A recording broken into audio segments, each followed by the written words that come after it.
Hello everyone, আসসালামু আলাইকুম। আজকে তৈরি করব তালের খিরসা পাটিসাপটা।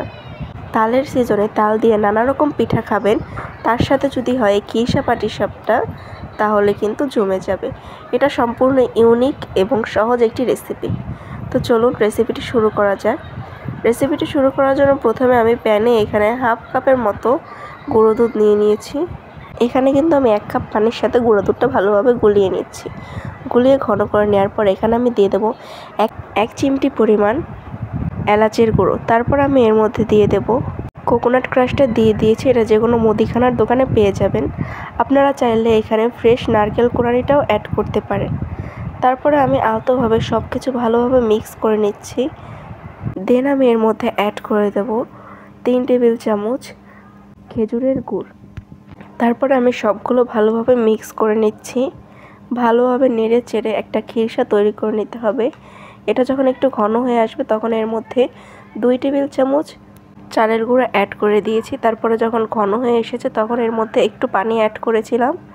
দেন এরকম একটু নরম আঠালো কনসিস্টেন্সিতে আসলে তখন এটাকে নামিয়ে নিতে হবে। এটা কিন্তু ঠান্ডা হওয়ার পরে আরেকটু শক্ত হয়ে যাবে, সেই দিকে লক্ষ্য রাখতে হবে। এটাকে উঠিয়ে নেওয়ার পরে আমি এদিকে একটা পাত্রে 1 কাপ ময়দা নিয়ে নিলাম।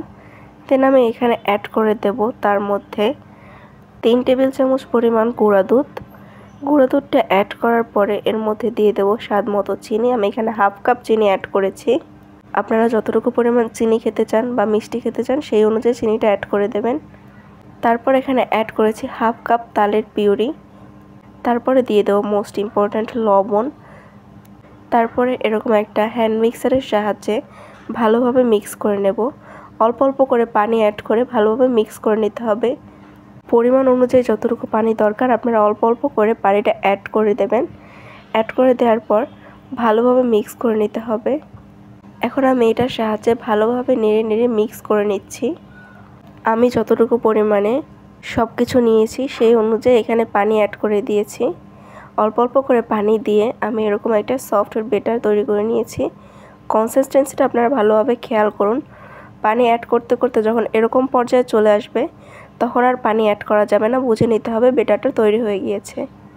এরপরে আমি একটা প্যান নিয়ে নিয়েছি। এটাকে গরম করে নেওয়ার পর সামান্য একটু তেল দিয়ে একটা ব্রাশের সাহায্যে ব্রাশ করে নিচ্ছি। দেন এখানে আমি পরিমাণ মতো বেটার দিয়ে দেব। যতটুকু পরিমাণ দিয়ে আপনারা যতটুকু বড় করতে চান রুটিটা ঠিক ততটুকু পরিমাণে দিয়ে দেবেন।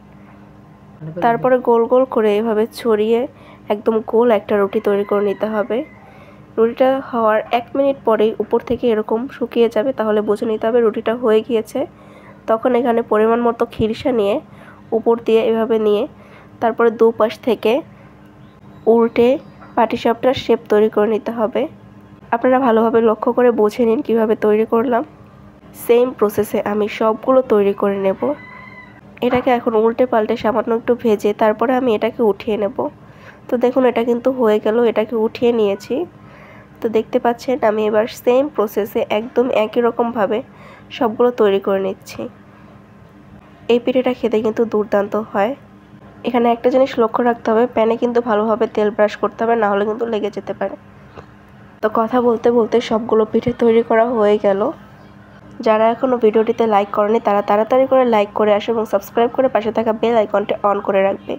আপনারা চাইলে তাল দিয়ে এরকম খিরসা পাটিসাপটা তৈরি করে খেয়ে নিতে পারেন। কোনো ভিডিও তুমি মিস না করো। তো দেখা হবে নতুন কোনো ভিডিওতে। ভালো থাকো। আল্লাহ হাফেজ।